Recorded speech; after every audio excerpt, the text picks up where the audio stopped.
What is up, everybody? It's your old pal Lon Johnson. You're on the lawn with John. So about to be heading out of town again for another couple days. Big surprise there. But I wanted to do sort of a quick lawn update. Talk about the heat. Talk about a little bit of watering, perhaps.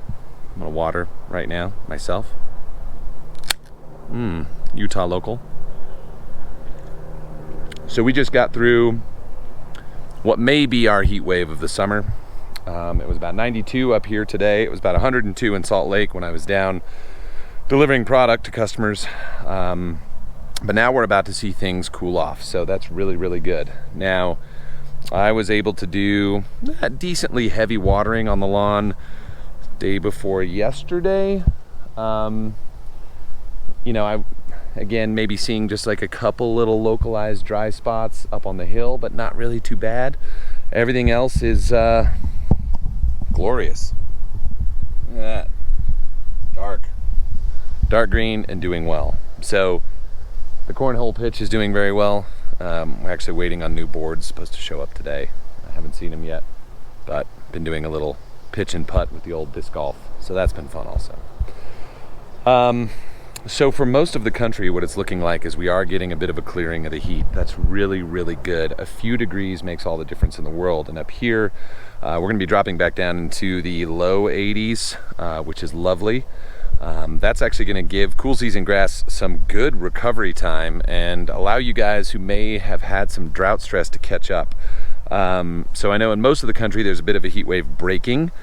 So take advantage of that over the next couple of days. If your lawn really suffered, if it got beat up a little bit, this is the time to go ahead and just nail it. Now, that was really it. I just want to show what's happening here.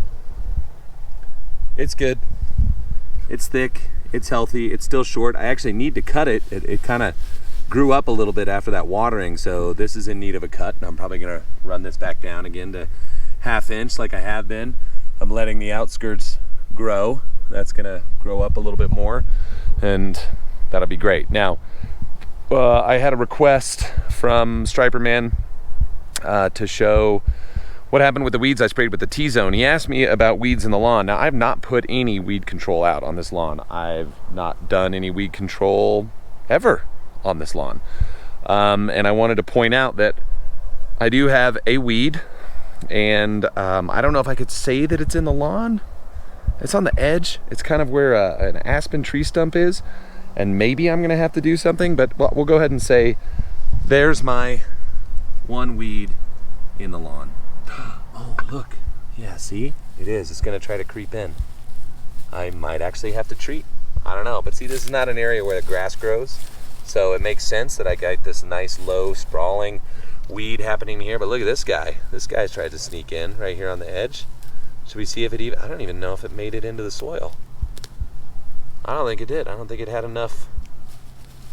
We'll see. That's gonna be fun to take a look at and see if I actually get, look at that. Look at that. I think it was just barely into the turf right here. I don't even think it was very well rooted. So there's that. Found a weed. But the rest of this, no, none. Now, the place where I sprayed that T-Zone was all up here on the hill because I kind of created a border in the natural zones and I wanted to smoke all this out. So that was all the thistle, took all that down just fine. Any dandelion that was growing in here, pretty much every broadleaf, left the grasses, and this is all just dry because it's been hot. So there's your natural grasses just trying to sort of hang on. These pick up a little bit of water.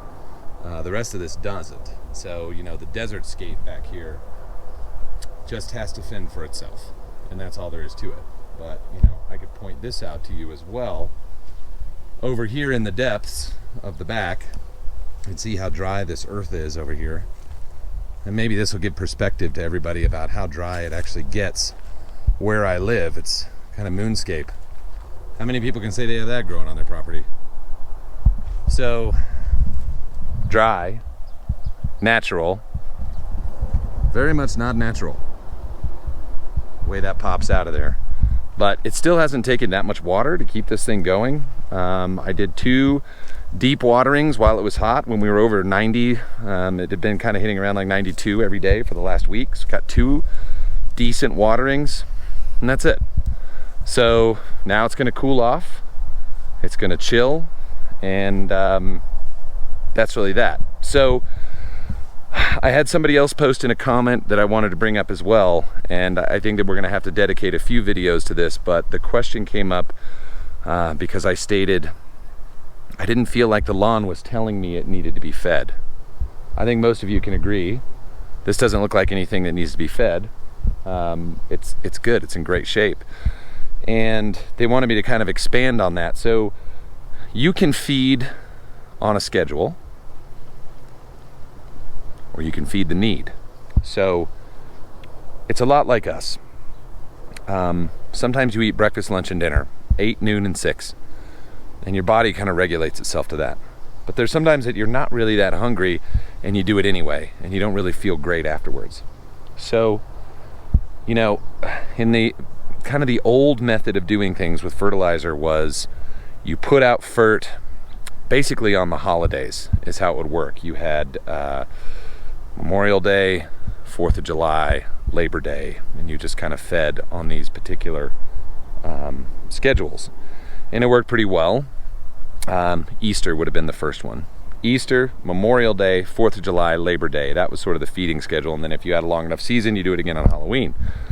That would give you 5 applications in a year, and that was an easy schedule to follow. Well, once you get to know your property, you've been on it for a while, you've got years under your belt of taking a look at things, feeding it, watering it, doing everything that you're supposed to do to keep grass healthy.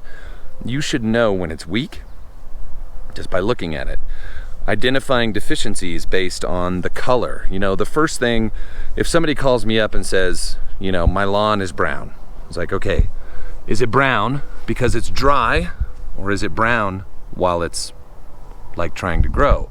So we can rule out water versus a deficiency. Now, again, this grass is doing just fine. There's one long blade right there. There's not really anything that I feel like I need to feed it right now because it is super dark green.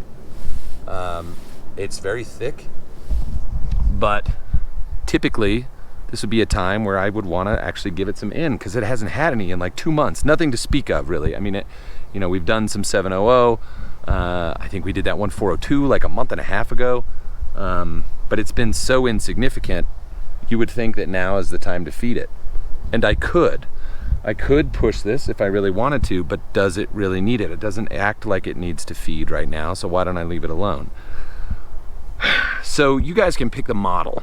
How do you want to fertilize your lawn? How often do you want to be out there? Do you like doing the weekly thing? Do you like doing the monthly thing? Do you like doing it every other month? What is it that you really like to do? Because your lawn can tell you, and based on the way that you feed, it's kind of like the way that you water. Infrequent waterings, infrequent feedings, you can move things around and actually really get creative with your own lawn care here.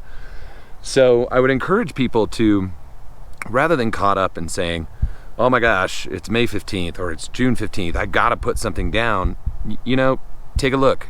Take your shoes off, go walk around in the grass, look at it and say, yeah, okay, I see that the growth is slowing down. Maybe I see that it's a little off color. Now is the time to do something. So let it dictate to you. I would say, based on the way this is going, now that it's going to cool down, I think that there's, not cool down, but about 10 degrees, which is significant. The grass is going to want to grow a little bit, and I think it's going to use a little bit of energy. So I would say next week, I will be putting down an application of 1801. That's what I'm guessing. And that will still have been 2 months or better since I've done it. So after this application, and I'll probably do 15 or 16 ounces is what I'll end up doing. I'll be hovering right at around a pound of N per 1,000 this year so far total. And that'll be the end of July to just get to that number. So, keeping it low at that 1/2 inch has not been a struggle. Color is holding fantastic. I've gotten no washout, and the soil's just doing the work. And that kind of brings up one other thing. I pulled a soil test last fall. I'll be doing that again here in about 60 days and taking a comparison, because the last few years all I really fed was 002. And this lawn ran on minors, and this year it's running on a very minor amount of nitrogen. So it's well adapted. It's well adapted to how I do things, which is considerably lower input and just soil nurturing. So we'll see how things change, but that's really it. Just wanted to throw that kind of a short video at. I'm gonna dig into a bit more of recognizing some of the nutrient deficiencies that occur in lawns.